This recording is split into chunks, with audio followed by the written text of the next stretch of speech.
গাছের একদম খাঁটি এবং দেশি আম দেখুন, অনেকটাই ভালো লাগে। কে খেতে চান? অসাধারণ আসলে। এমনি আমরা অন্য জায়গা থেকে কিনে খাই বা যেভাবে খাই, কিন্তু এগুলো একদম গাছের। হ্যাঁ,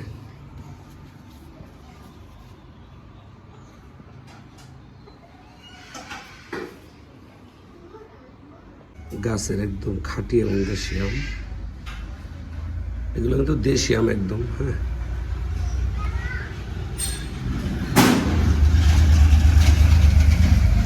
গাছের একদম খাঁটি এবং দেশি আম।